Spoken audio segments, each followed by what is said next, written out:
Welcome back to Scotty's Hobbies. In this video, I'm going to show you the complete debate of HJ Res 88 that happened today on the House floor on April 30th, 2025. This pretty juicy, a lot of repetitive stuff, but it'll give you an idea of what is really going down. Now, what do you think is going to be happening after this gets passed, if it gets passed? This one actually didn't go for a vote today, unlike HJ Res 87 and HJ Res 89. 88 did not go for a vote today. Before we get too far into this video, please hit that like button, subscribe, and hit the ring bell. Check out the video library for a ton of other helpful videos and a lot of information about these House Joint Resolutions. Now, today, HJ Res 87 is going to put a stop to the Advanced Clean Cars II waiver that was granted to California by the EPA in December when Biden was leaving office. So if this bill passes, there's going to be no more Advanced Clean Cars II waiver. Now, what is that, you might ask? That is the gas ban of 2035, or the EV mandate of 2035. So those two rules are going to be out the window as of right now. Well, actually, it's going to have to move on to the Senate if it passes the House. Now, I didn't see anything in this whole proceeding that mentioned the end of smog inspection or CARB or anything like that. These House Joint Resolutions are to stop in particular waivers that were granted by the EPA before Biden left. Now, we're gonna get into this long AF video. You're gonna watch it, you're gonna get knowledge on it. Make sure don't miss a beat and comment while you are watching, please. Let me know if I missed something or if there's a part that I really need to go double check and just absorb a little bit better. And if there's anything out there that you think I should be researching, let me know in the comment section below. Now, let's get into this long AF meeting, or what is it, debate. Here we go. Purpose does the gentleman from Virginia, Mr. Griffith, seek recognition? Mr. Speaker, pursuant to House Resolution 354, I call up House Joint Resolution 88 and ask for its immediate consideration in the House. The clerk will report the title of the joint resolution. House Joint Resolution 88, Joint Resolution providing congressional disapproval under Chapter 8 of Title 5 United States Code of the rules submitted by the Environmental Protection Agency relating to California State Motor Vehicle and Engine Pollution Control Standards, Advanced Clean Cars II, Waiver of Preemption, Notice of Decision. Pursuant to House Resolution 354, the joint resolution is considered read.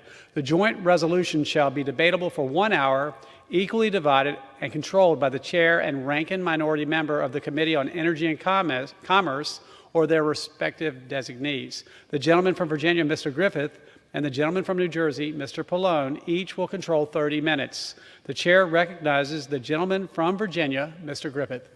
Mr. Speaker, I ask unanimous consent that all members may have 5 legislative days to revise and extend their remarks on the legislation and to insert extraneous material on HJ Res 88. Without objection. Mr. Speaker, I yield to myself such time as I may consume. The gentleman is recognized. Mr. Speaker, today I rise in strong support of HJ Res 88, a resolution providing for congressional disapproval under Chapter 8 of Title 5 United States Code of the rules submitted by the Environmental Protection Agency relating to California State Motor Vehicle and Engine Pollution Control Standards, California Advanced Clean Cars II, Waiver of Preemption, Notice of Decision, sponsored by the gentleman from Pennsylvania. The gentleman from Pennsylvania's resolution will repeal the EPA's decision to grant a federal preemption waiver for this California Air Resources Board rule, the so-called Advanced Clean Cars II rule. California has a strict vehicle emission standard, but had a strict vehicle emission standard before, but this rule right here is a mandate. It's a mandate, Mr. Speaker, for electric cars. The requirement begins with 35% of vehicles sold in 2026 being zero emissions and then scales up to 100% of vehicles sold by 2035. This is an EV mandate, folks. Make no mistakes about it. If you are shopping for a new car in 2035, you are going to be forced to buy a zero-emission car. At present time, you will be paying more for that EV, about $14,000 more. These are supposed to be tailpipe emission standards, not emission standards that are so low or difficult to meet that electric cars are the only path to compliance. Now, I'm not an anti-electric car person. I don't hate electric cars. If an electric car works for you and your family, so be it. That's fine. But what really gets me, and a lot of my constituents stirred up about this, is that we're mandating that these cars be the only ones sold. Mr. Speaker, I represent a mountainous district where electric car batteries are not up to the challenge. When you factor in range problems and charge waiting times, it is not something that many in rural America can use. I fear that we might find ourselves in situations like Cuba did after Fidel Castro took over. Because of a shortage of new cars in Cuba, people were doing everything they could to keep the pre-Castro cars on the road for decades and decades. In many districts like mine, we might have something similar with gas-burning cars if EVs are mandated. Let me explain.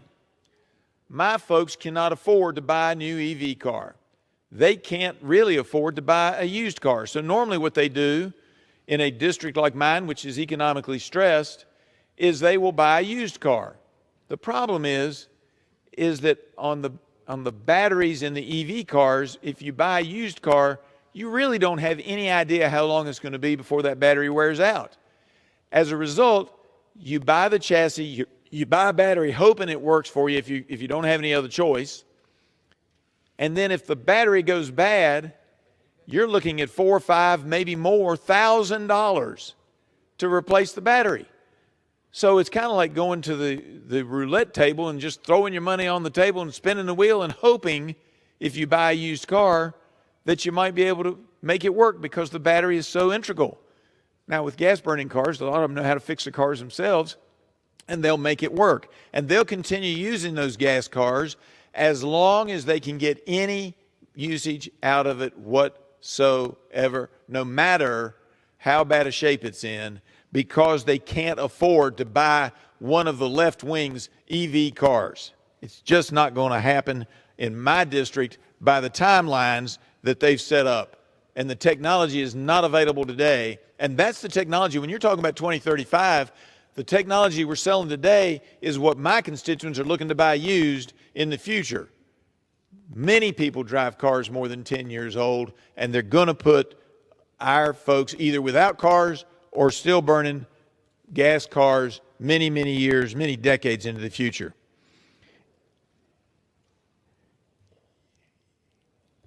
There are some communities in my district that are more suburban and urban, and there an electric car may make sense for those folks. But some of my folks drive an hour or more to go to work or even go to school because it's cheaper for them to live at home and drive to the school. And I'm talking about the colleges and the law schools and the vet school and the pharmacy schools in my district, or the pharmacy school in my district. Every day they drive back and forth to save money and don't want to have to rely on an EV car that might not get them there and back. Because when it's cold and you're going up a mountain, the EV doesn't get the mileage that's recommended. It's kind of like your gas mileage that you get. It says, you buy a car, it says, well, a standard driver will get this much, but that doesn't work for everybody, particularly when you're climbing mountains. And if they need to run errands before or after work, that adds to the time. It makes it so they have anxiety about recharging. That's a real issue for people being forced to drive EV cars. I can't even get around my district in an EV car. I looked at it because I like the idea. But I sometimes drive 400 miles a day around my district. And oftentimes there's no place to charge, or if there is, I'm not stopping in any one place long enough to get a full charge on an EV battery. Now, some might say this is just a California regulation, but that's just not so. As we heard in the previous debate, and we'll hear again in this debate, California is a dominant force in the economy. They'll tell you that every day of the week. Further, while California has a waiver, other states can opt into it. They can't modify it, but they can opt into the California standard. And when they do, that pushes the manufacturers further and further in the direction of the California standard. The states should either be equal or we should have a national policy. And I'm not so sure that we should give California a super state status, imposing its preference on the rest of the country. But it gets even worse because this started in 1966, and then it made some sense. Today it doesn't make sense. But right now we have 10 states that are opting into this California standard: Oregon, Washington, New York, Massachusetts, Vermont, Colorado, New Jersey, Delaware, Rhode Island, New Mexico, and Maryland. And with those states, even though they represent a minority of the population and a minority of the market and a minority of the states, they are dictating much of what's going to happen in the rest of the market.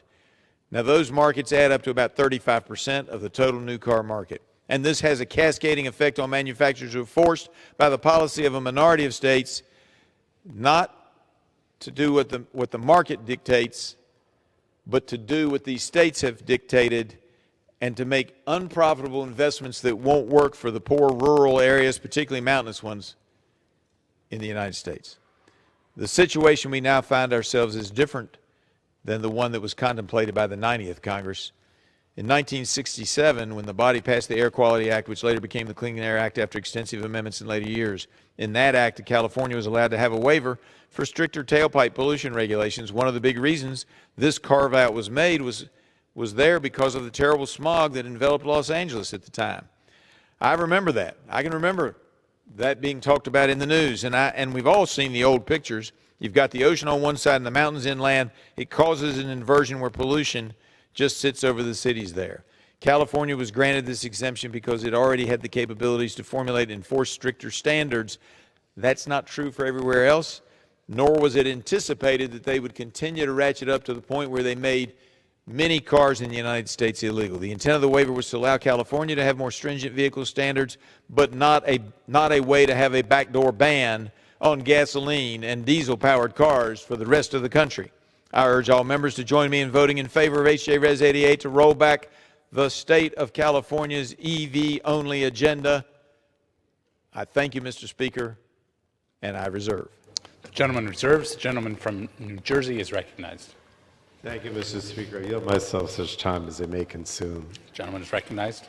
Thank you, Mr. Speaker. I've been listening attentively to my colleague from Virginia and what he's been saying, but I have to correct some of the things. First of all, this idea that California is imposing a national mandate is not the case.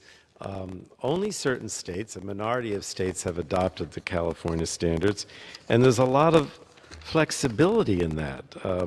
His own state hasn't adopted, Virginia doesn't adopt the California standards. Maryland has modified the standards. My state adopted the California standards a year later after California. So this idea that there's no flexibility or one size fits all is simply not the case. And you don't have to adopt the California standards at all. In fact, if you don't adopt the California standards, then you can, in your state, you can continue to sell internal combustion, gas-powered vehicles. Essentially, what California is doing is, because of the fact that they have a major air pollution problem, they've adopted more stricter standards, and the federal government lets them do so. And as I mentioned during debate on the last resolution, this one now is about cars primarily, is a waste of time because both the GAO and the Senate parliamentarian have concluded that this waiver is not a rule and therefore can't be revoked using the Congressional Review Act. So this is just another attempt by the Republicans to distract from the economic chaos and uncertainty that Trump is creating with our economy as they stand by and let it happen. Now, in the case of California, their program builds on the success of previous standards and scales down light-duty vehicle emissions to reduce smog, performing pollution, and greenhouse gases. It's starting in the model year 2026 through 2035. And this program has been in the works since 2020, and it provides a clear, planned, and gradual approach to transitioning to cleaner vehicles. But no state has to adopt it. No state has to. It only applies to, the California standard applies to new on-road vehicles. It does not impact cars already on the road or used cars. It's not an EV mandate. A wide variety of currently available vehicles, like hybrids, for example, which allow you to use gas, obviously, most of the time, continue to be allowed. And I really had to laugh when I heard my colleague talk about, I think he said EVs are like a left-wing thing. I assure you that most of the people, a lot of the people, maybe the majority of the people, driving around my district with electric vehicles, they're not voting for me. So they're not, it's not a left-wing thing. People buy EVs, whether they're Republican or Democrat, whether they're liberal or conservative. It's simply not true. It's estimated that in California, their program will result in $13 billion in savings from reduced health costs, and the standards will save clean vehicle drivers $7,500 in maintenance and fuel costs over the first 10 years of use. And these are real cost savings that will make a difference in people's lives. California is doing this because they're concerned about pollution. It does save money. It saves fuel costs. These savings are needed now more than ever because Trump's tariffs are wreaking havoc on our economy and particularly on car sales. Trump's tariffs are expected to drive up the cost of vehicles in the United States by up to $15,000. And Republicans silently sit by and let it happen and, keep bringing up these resolutions on the floor that are going nowhere. A little more about California's Advanced Clean Car Program. It's forward-looking. It slashes harmful pollution and the associated health costs and also drives up investments, innovation, and job creation. They've proven to be a leader in improving air quality, but also enabling significant economic growth. So again, I don't want to take away from California. I think they're doing a good job, and I think my state of New Jersey, by following them, is doing a good job in trying to protect people from the health effects of dirty air. But there's nothing in any of this that requires other states to follow, and they haven't for the most part. They can continue to sell the cars pursuant to the federal standards that are internal combustion gas-powered vehicles. So I don't understand what the Republicans are talking about, but it is a waste of time. And with that, I would reserve the balance of my time, Mr. Speaker. The member from New Jersey reserves. The member from Virginia is recognized. Mr. Speaker, I recognize the gentleman from Kentucky, the chairman of the Energy and Commerce Committee, for 5 minutes. The gentleman from Kentucky is recognized for 5 minutes. Thank you, Mr. Speaker, or Mr. Chairman. I appreciate the opportunity to be here today and thank the gentleman for yielding. And I rise in strong support of the waivers before us today. H.J. Res 87 by Representative James of Michigan, H.J. Res 88 led by the Vice Chairman of the Full Committee, Dr. Joyce of Pennsylvania, and H.J. Res 89 led by Representative Old-Bernolti of California. And the issue is, it is essentially becoming a nationwide mandate. Article 1 of the Constitution clearly gives Congress the power to regulate interstate commerce. And these are the reasons that I would point to that we need to not have state-by-state standards for building automobiles. What this says, you can't build a gas-powered car in Michigan and sell it to somebody in California. California is 40 million people. It's over 10% of our country. And when we start having a patchwork of state laws banning cars that can be driven anywhere else in the country, but California says no, New Jersey says no, others, Maryland was pointed out, says no, then it completely distorts national commerce. And so if you think about it, by 2035, 0 cars in California. The problem with that is I don't think anybody believes they can be there with that standard, just like the EV mandates by 2032. And so what happens, though, these automotive companies have to start building for that. We see results of it. My district actually has Ford SK Blue Oval, tied to Ford Motor Company, has 2 battery plants. One is actually they're building. Only one is going to have production in it. They're looking for what to do with the other one. I have another one in Bowling Green because we put out these mandates and expect people and businesses have to follow them. And then when they don't come to pass, it just comes, it's not an efficient way to do business. So you have California doing mandates on having to buy electric cars or non-combustion engine cars. So it's clearly within the purview of the Commerce Clause. It's clearly the responsibility of a national government to set up what the standards are for what is anybody can see commerce can easily move across state borders. If somebody builds a car in California a gas-powered car in California, and I think California has the right to ban their citizens from buying it. But I don't think the right to ban their citizens from buying cars produced everywhere else in the states. It's contracts among the states. It's clearly what our founding fathers intended. This certainly fits right in it. And I urge my colleagues to reject these policies and support the underlying resolutions. And I yield back. Gentleman yields back. Reserve. The gentleman from Virginia reserves. Member from New Jersey is recognized. Thank you, Mr. Speaker. I yield 4 minutes now to the gentleman from New York, Mr. Tonko, who's the ranking member of our Environment Subcommittee. Gentleman from New York is recognized. Thank you, Mr. Speaker, and I appreciate the gentleman from New Jersey yielding. I rise in opposition to this Congressional Review Act resolution.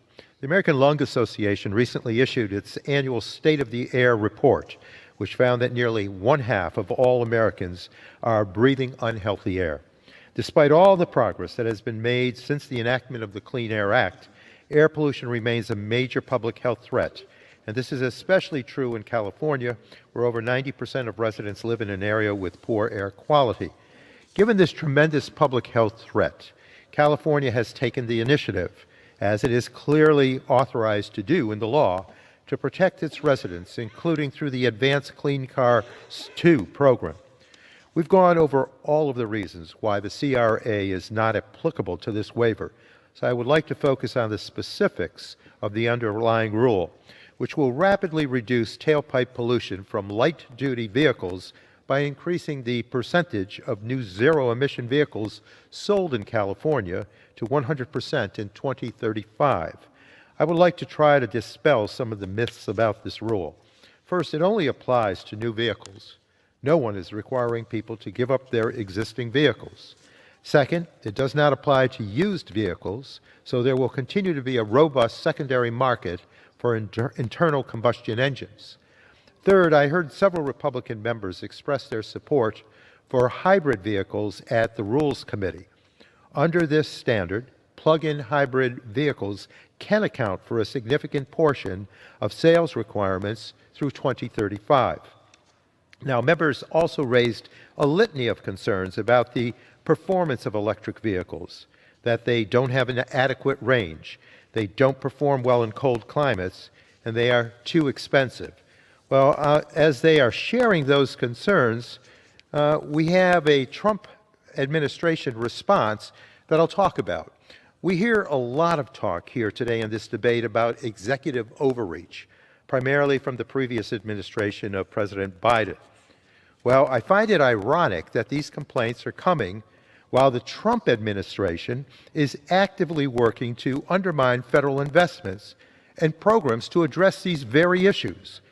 The Trump administration is illegally freezing billions of dollars at the Department of Transportation, intended to build out a network of charging stations which will reduce range anxiety and improve the convenience of EV ownership. The Trump administration has made the Department of Energy an unwelcoming place to work, resulting in 3,500 public servants leaving the agency responsible for supporting R&D funding to improve battery technology. Well, talk about overreach by the executive branch. There it is. Improvements to batteries will allow for greater range, improved performance, and lower cost. It has been very publicly reported that the majority is considering repeal of consumer incentives that reduce the upfront cost of EVs, all while giving people a choice, a clear choice of what vehicle to purchase. Of course, EVs, after the upfront cost, are proven to save consumers considerably through reduced fuel and maintenance costs. And even that upfront cost is quickly approaching parity with internal combustion vehicles, as more and more activity is existing out there with the manufacturers globally. If members were truly concerned about the cost of vehicles, they would speak out about President Trump's reckless tariffs, which are expected to raise the cost of all vehicles, EVs and internal combustion engines alike. Finally, Republicans have suggested that the EV transition plays right into China's hands. The reality is that the market, both in the United States and globally, is heading down a clean vehicle path. And at this moment, China has emerged as the global Gentleman's leader. time has expired. The gentleman, an additional minute. Another minute has been yielded. I thank the gentleman from New Jersey. At the moment, China has emerged as the global leader, but its long-term dominance of the global EV market is not guaranteed.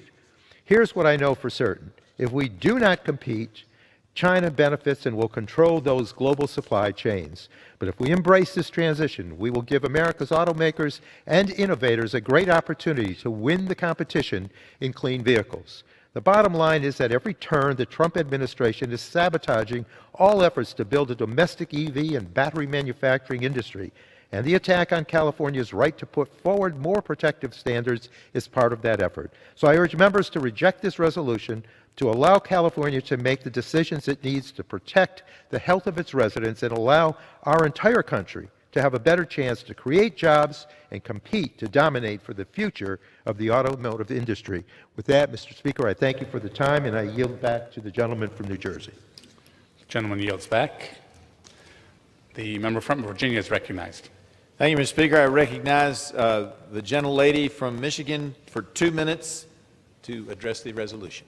The member from Michigan is recognized for 2 minutes. Thank you, and thank you, Mr. Speaker. I rise in support of H.J. Res. 88, but I would like to clarify one thing that my colleague on the other side of the aisle add a little bit more color or correct the truth with the other half of the truth, and that is, yes, Trump is trying to claw back some money for the infrastructure of building these charging stations. And why is that?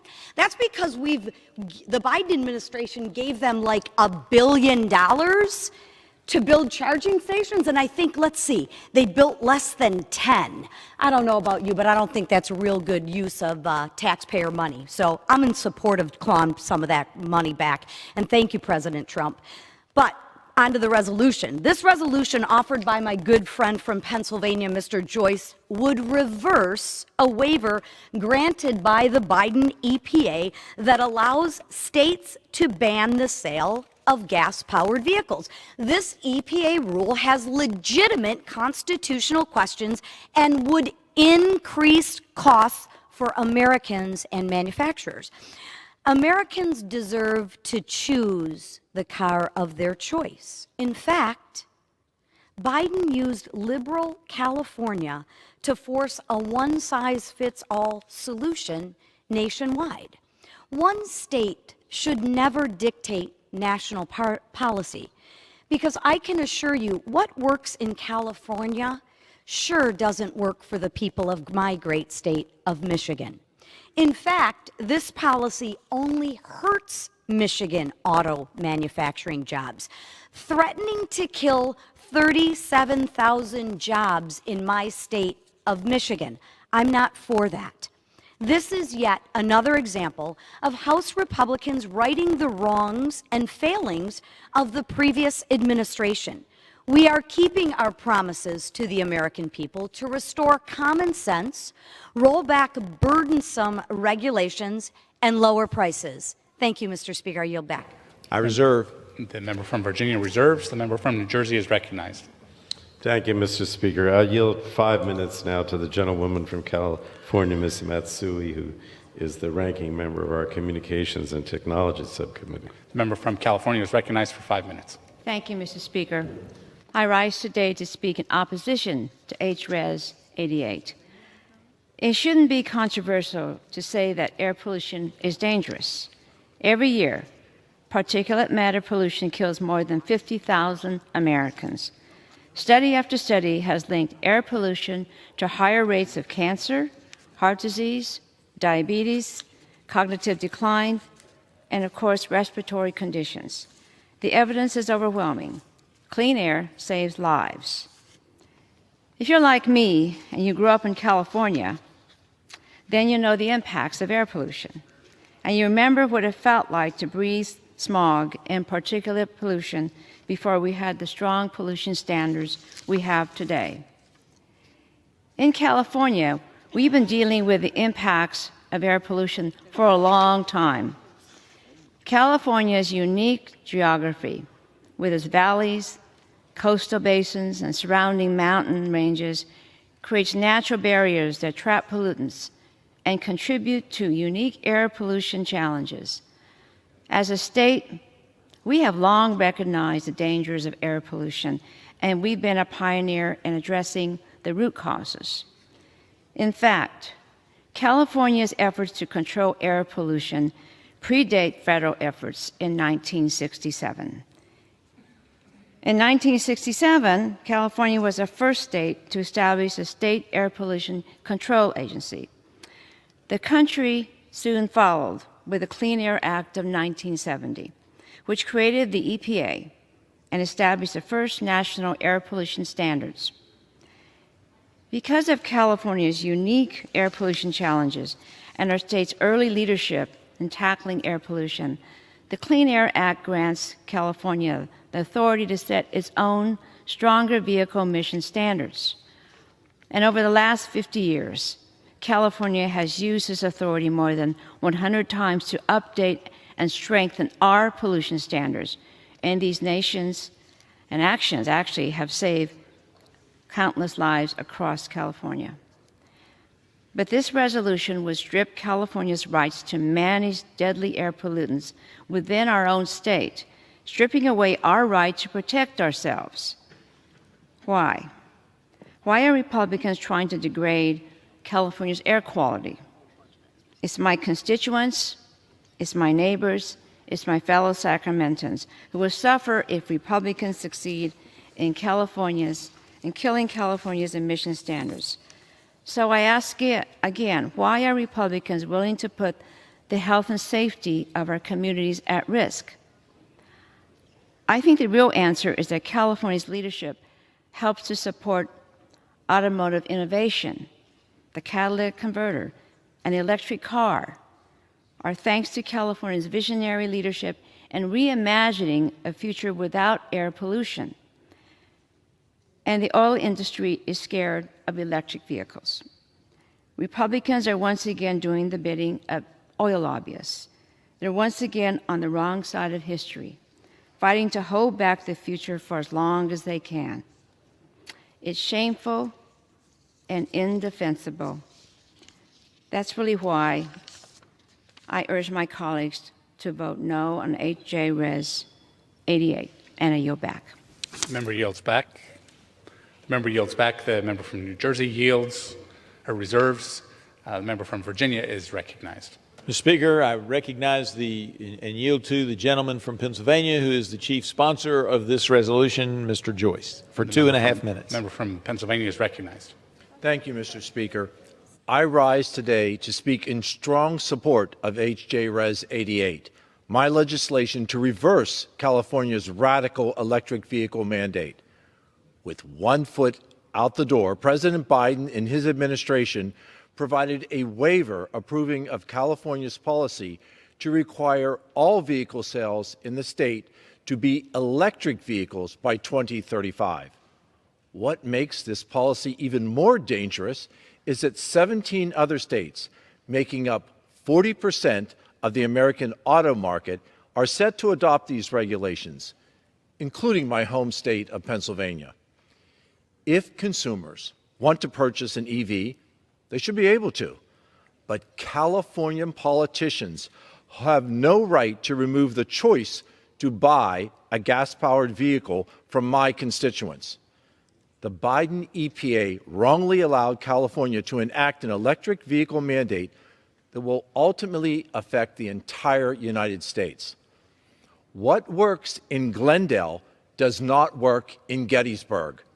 Allowing the California waiver to stand impedes on the rights of all other states, and even those who do not follow California standards. Not only do EVs not fit the needs of so many American families, but they are incredibly costly as well.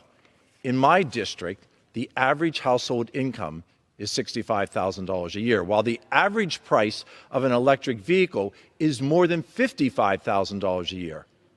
Prices in the used car market will also surge as dealers will have not the gas-powered vehicles to sell because of the inventory of unsellable EVs.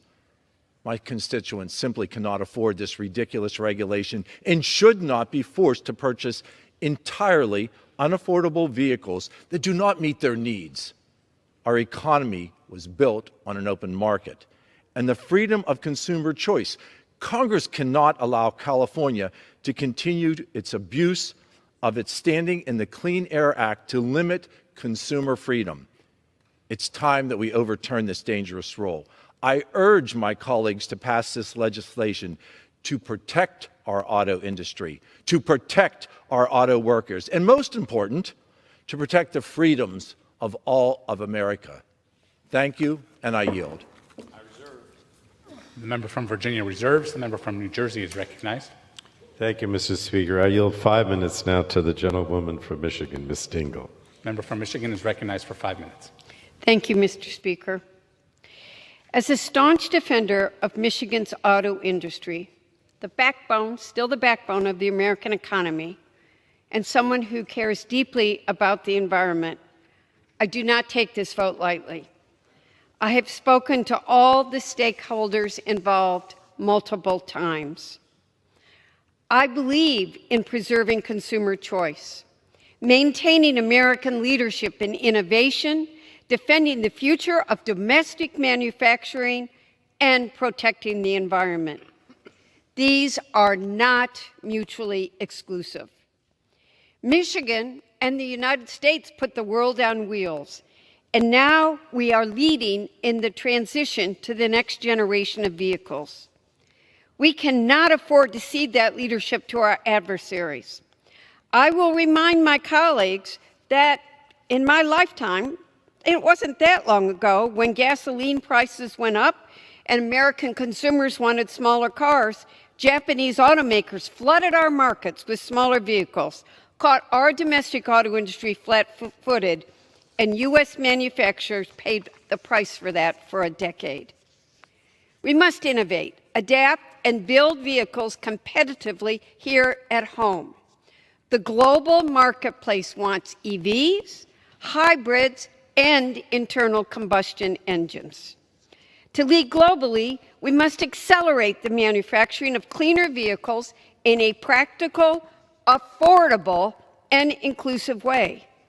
That means building out EVs, charging infrastructure, keeping hybrids and plug-in hybrids available, and assuring affordability, which is becoming one of the biggest issues in this country, especially when we are competing with at least one other country where the government subsidizes the manufacturing, uses forced labor, and manipulates its currency. We cannot cede our leadership to China or any other country. This also means investing in advanced manufacturing, securing domestic battery supply chains, and protecting the Inflation Reduction Act historic EV investments.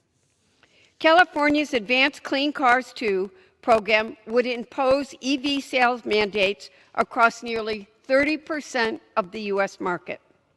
While that may work for California, it isn't working in some other states. Let me be clear. This is not the time to ban gas-powered vehicles. CARB and governors must be able to adjust these programs if market conditions change. Maryland Governor Wes Moore recently did just that, easing compliance enforcement, and consumers in these other 13 ZEV mandate states need to be talking to their governors, and CARB needs to pay attention. I also share concerns about consumer choice, but this Congressional Review Act resolution has serious legal flaws. The Government Accountability Office and the Senate parliamentarian both ruled that these waivers are not subject to the CRA. Proceeding sets a dangerous precedent. Misusing the CRA today could open the door to striking down a wide range of federal programs tomorrow, including Medicaid waivers, which worries me greatly. I don't sleep at night on that one. We are here today because some states have adopted stricter rules that could ban new gas-powered vehicles by this summer. I support the EV transition, but we are not simply there yet. For model year 2026, ACC II states would require 35% of new car sales to be a mix of electric or plug-in hybrid. Yet the national average is at about 10%. That requirement jumps to 68% by 2030 and 100% by 2035 for the ZEV mandate states. For most states, this is simply not realistic today. We need all the stakeholders at the table: labor, manufacturers, suppliers, dealers, consumers, the environmental groups, to work together for the American people. And figure it out right, so that we stay competitive in a global marketplace and we meet consumer demands, that we take care of the environment and we sell affordable cars and keep manufacturing in this country. This resolution would be unprecedented federal overreach. While I disagree with California's timeline, I also disagree with misusing the CRA to address it. If we're serious about Americans' leadership, EVs must be in our portfolio. I remain committed to protecting American jobs, expanding consumer choice, and ensuring U.S. leadership in global automotive innovation. The American people sent us here to solve problems. Let's stop wasting time. Member's time has expired. Yield the gentlewoman another minute or two. Minute? The member is recognized for one more minute.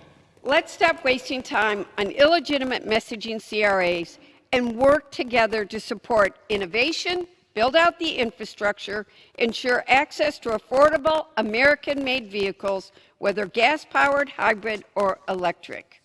Let's work together for our country. With that, I will be voting no, Mr. Speaker, and I yield back the balance of my time.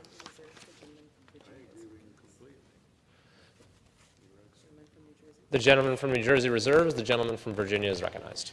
Mr. Speaker, referencing my previous comments related to the GAO, et cetera, I will not yield to the GAO on what the responsibilities of the United States Congress are, and recognize the gentleman from California, Mr. Lamalfa, for 4 minutes. The gentleman from California is recognized. Thank you again, my colleague from Virginia, for leading this. And, you know, for my dear colleague from Michigan who just spoke on that, I greatly appreciate, you got most of the way there, but indeed why we have the Congressional Review Act is in order to reel in out-of-control bureaucracies and bad mandates that come down the pike.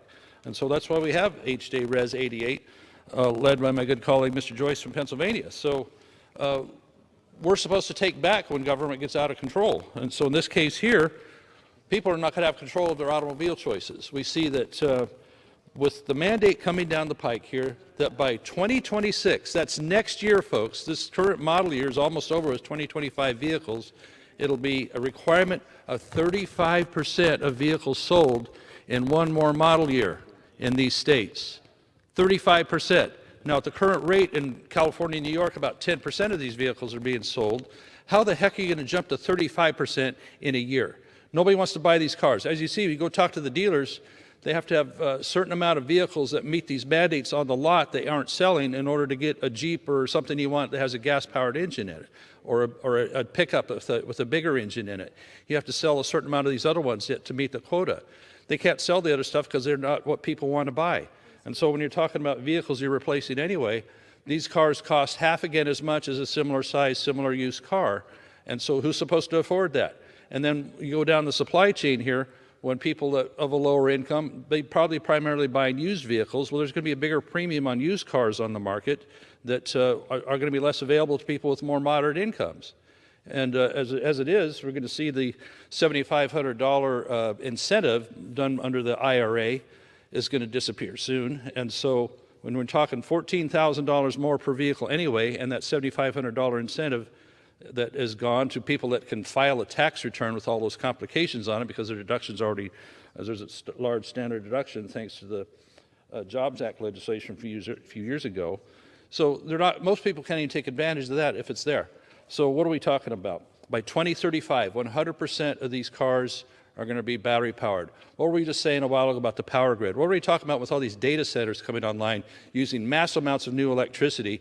What are we going to talk about that we can't produce power plants in this country? We can hardly get out of our tracks to build nuclear plants. They're tearing down hydroelectric plants in my district that make CO2-free power. We love to stop CO2, right?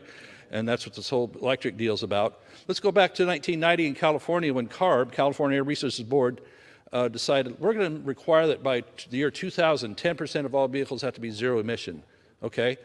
So what happened? You go to your dealers there and you see these little golf carts with license plates slapped on them that are pretending to be automobiles, that they're trying to get those into the market. Nobody's going to buy that. Nobody's going to drive that. They're not even safe.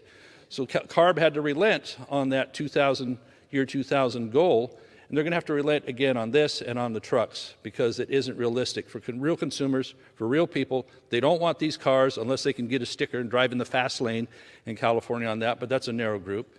One of the automobile reps I talked to drives from Sacramento up to Oroville and then has to go on up to Susanville.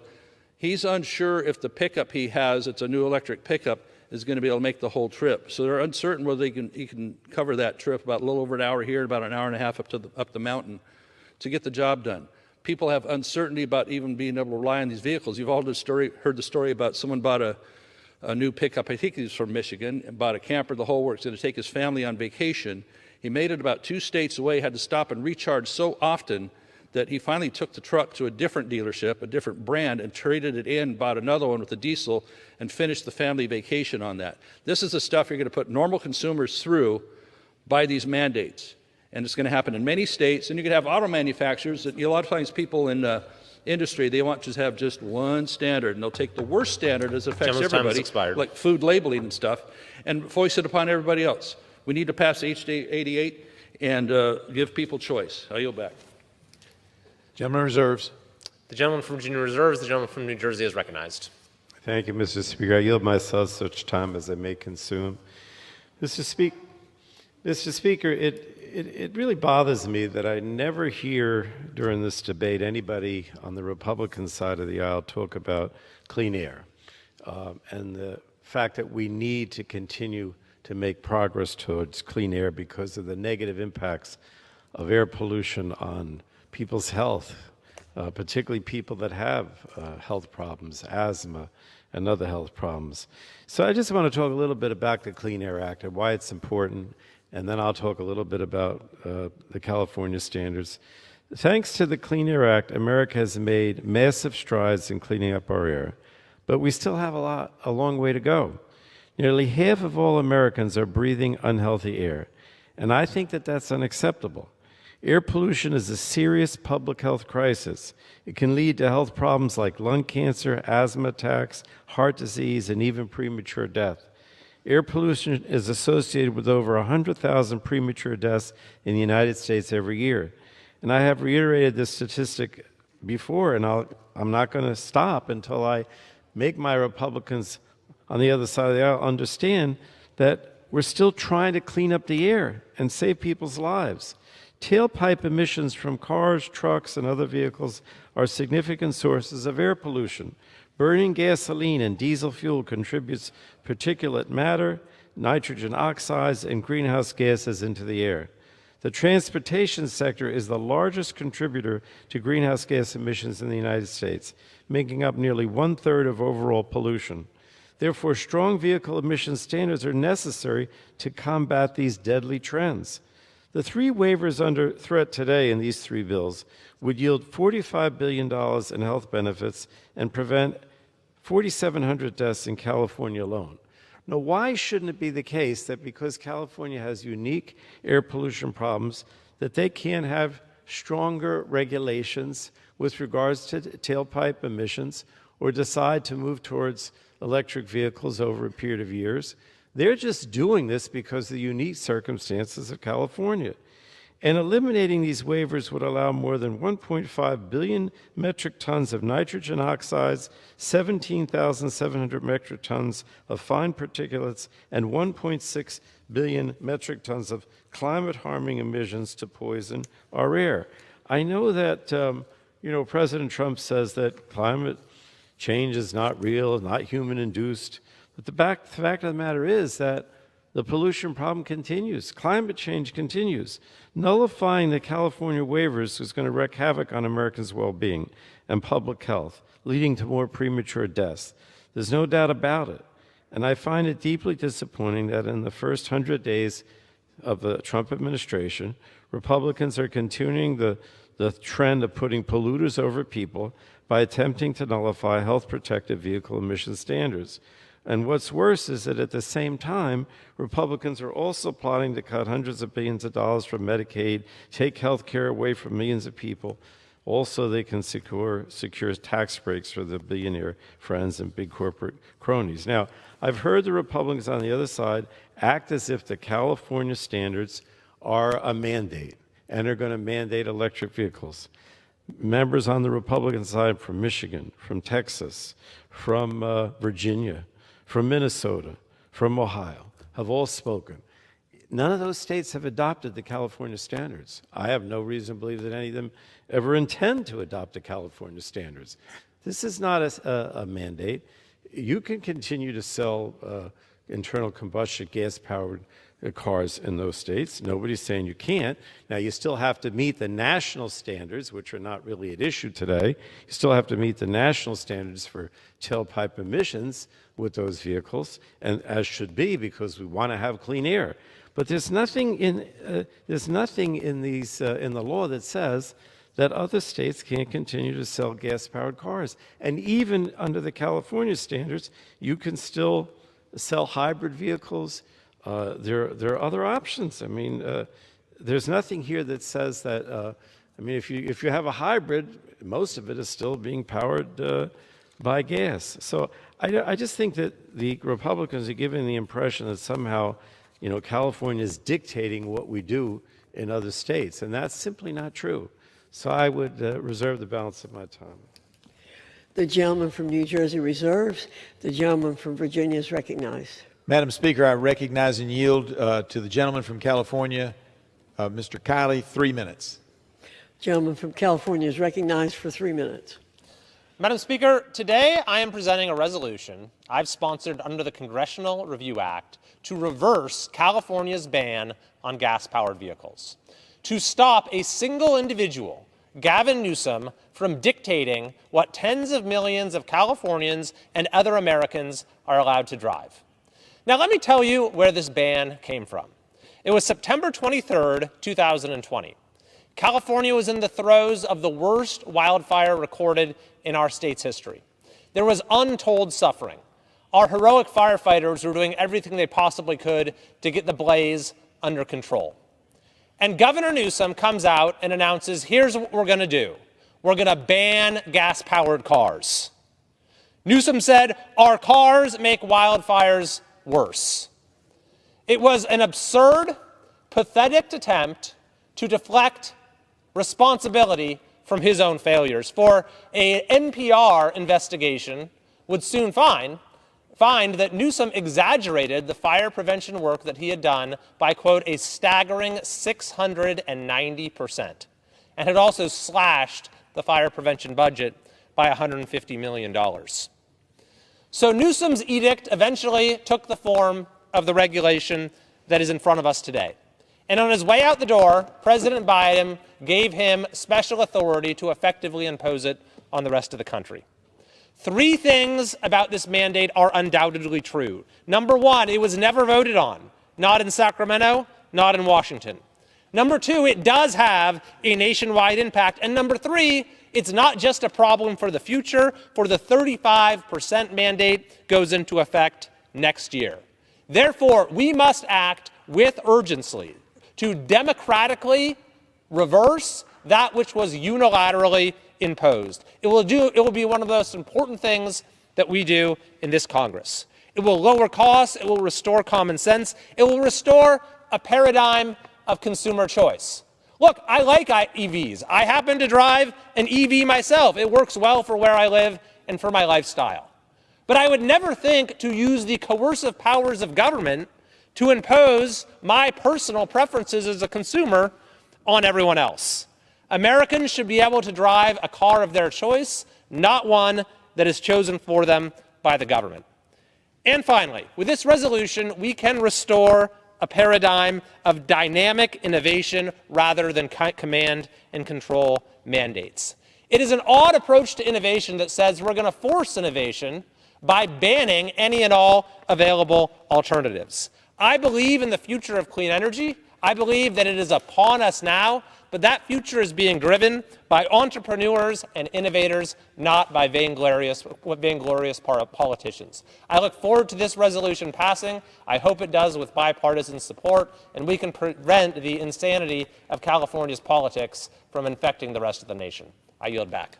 Gentleman from California yields back. The gentleman from Virginia reserves. I reserve. And the gentleman from New Jersey is recognized.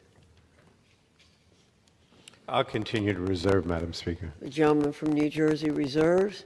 The gentleman from Virginia is recognized. Madam Speaker, I recognize my swimming partner, the gentleman from Ohio, Mr. Balderson, for 1 minute. The gentleman from Ohio is recognized for 1 minute. Thank you, Madam Speaker, and thank you, Mr. Chairman. I rise today in strong support of H.A. Resolution 88. In the final weeks of the 2024, the Biden-led EPA approved a waiver allowing California to ban the sale of gas-powered, diesel, and even hybrid vehicles by 2035, effectively paving the way for the state to set emission standards for the entire nation. This resolution overturns this waiver, protecting the right of every American to choose the vehicle that works best for them. For many consumers and entrepreneurs, they are seeing conventional gas-powered cars as reliable, affordable, and able to meet the needs of their families and small businesses. Yet, the Biden administration chose to team up with radical climate activists to support the one-size-fits-all electric vehicle mandate that the market and the American people have clearly rejected. This legislation is about defending consumer choice. Let's make sure California does not dictate what the rest of America drives. Thank you, Madam Speaker. I yield back. The gentleman from Ohio yields back. The gentleman from Virginia reserves. The gentleman from New Jersey is recognized. Does the gentleman have additional speakers? I am expecting an additional speaker. I am too, but they're not here. I take it that the gentleman from New Jersey reserves. I reserve. Madam Speaker, could I inquire as to how much time each side has remaining? The gentleman from Virginia has 5.5 minutes remaining. The gentleman from New Jersey has 6 minutes remaining. Okay. Do you want to close or do you want to wait? Madam Speaker, I believe we are prepared to close. So I the reserve and I'm gentleman from prepared to Virginia close. is prepared to close. Therefore, the gentleman from New Jersey is recognized. Thank you, Madam Speaker. I just want to stress, Madam Speaker, my Republican colleagues like to wrongfully assert that California standards set the vehicle emission policy for the whole of the United States, and it just demonstrates an inaccurate understanding of the Clean Air Act. So let me just close by explaining this. Through Section 209 of the Clean Air Act, Congress provided the EPA the ability to grant California federal preemption waivers to set more protective vehicle emission standards to address the compelling need to reduce air pollution in that state. And the resolutions at issue today are about one state's Clean Air Act waivers, California, not the entirety of the United States. Other states do have the flexibility to voluntarily adopt California standards in whole or in part, modify the standards to their specific needs, or just not adopt the standards entirely. And as I mentioned, most of the speakers on the Republican side, their states haven't adopted the standards at all. So if your state doesn't want to follow California, you don't have to. Each state is allowed to decide what works best for them. But today's resolution threatens that choice and is basically an affront to states' rights. Now, just last week, the American Lung Association issued its annual State of the Air report, which shows that nearly half of all Americans breathe unhealthy levels of air pollution. Unhealthy air leads to hospitalization, increased infant and fetal mortality, impaired development in children, and a higher likelihood of illness and cancer, among other detrimental health impacts. We know that air pollution has serious impacts on the most vulnerable among us, especially pregnant women and children, populations my Republican colleagues claim to care a lot about. But if you want women to have more children but can't muster the courage to ensure pregnant women and children have safe air to breathe, what are you talking about? The bottom line is that we have to do something about the air pollution in this country. And if some states like California and mine want to have more stricter standards, they should be allowed to do so because they have more air pollution problems. It's that simple. That's why I oppose this resolution and will oppose all three resolutions today. And with that, Madam Speaker, I yield back. The gentleman yields back his time. The gentleman from Virginia is recognized. Thank you, Madam Speaker. I was saying to the team over here that I was getting a little tired of hearing myself speak. And I suspect that my colleague and good friend, the gentleman from New Jersey, is probably getting to that same point too, because our job is to reiterate the same points over because we have three bills in a similar nature. So, notwithstanding the fact that I'm tired of hearing myself speak, I will proceed nonetheless. I would say that states can opt in and out, but they only have the choice of the national standard or the California standard. And why is that? Madam Chair, that's because, or Madam Speaker, that's because back in 1966, California started to move in this direction. In 1967, Congress passed its first national rules. It recognized that California was already moving in a slightly different direction, and it gave them the ability to have a waiver. Other states could opt into that. But in 1966, the world was greatly different than it is today. And in fairness, a big part of the air pollution in the western part of the United States comes because of previous bad rules by the EPA that forced so much of American manufacturing to Asia, particularly to China. China was not a major economic power in 1966. They were going through all kinds of problems, and I don't remember now if they were in the Cultural Revolution or about to start it, but it was about that time.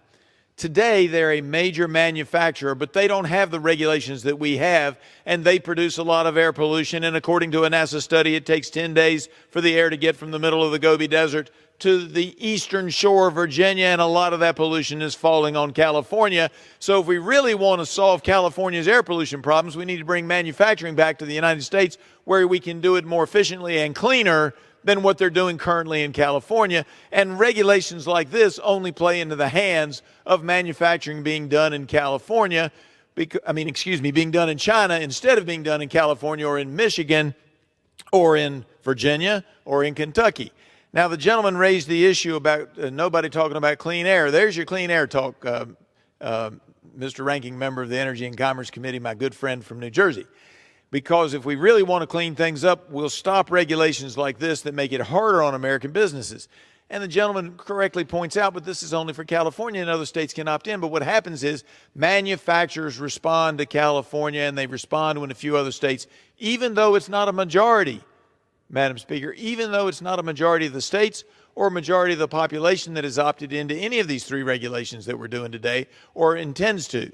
Some states have opted into the California rule on this one and then opted out, including my state of Virginia. It becomes a mishmash and very difficult for manufacturers to know what are we supposed to be doing. And the regulations that were anticipated was a tailpipe emission regulation. It was never intended that the regulation by California and other states perhaps would be so low as to outlaw gas and diesel vehicles. That's why we need to pass this CRA. We have the authority as Congress to do so, notwithstanding bureaucrats that work for us, not the other way around, and notwithstanding whatever the Senate might say. And if I have additional time, Madam Speaker, you know how I feel about this. We were directed in Jefferson's Manual of Parliamentary Practice and Procedure not to discuss and debate what the Senate was going to do or not going to do. If we wanted a unicameral body, we should have had a unicameral body. We have a bicameral body, and this House must make its own decision and not worry about what the Senate does or whatever the heck the Senate parliamentarian may think. It is the United States House of Representatives, and we should not take a backseat to any institution, particularly the unelected ones here in Washington, D.C. And with that, I ask everyone to vote for this resolution, and I yield back, Madam Speaker. All time for debate has expired. Pursuant to House Resolution 354, the previous question is ordered on the joint resolution. The question is on the engrossment and third reading of the joint resolution. Those in favor say aye. Okay, now this one didn't go up for a vote today. but I'm pretty sure it's going to go up pretty soon. If you learned something out of this video, comment below, let me know what you might have learned. If I need to learn something from this video, comment below and let me know what I need to learn. If you liked this video, please hit that like button. If you didn't like the video, please hit that like button. Thanks for checking out Scotty's Hobbies, and I will see you guys on the next hopefully helpful video.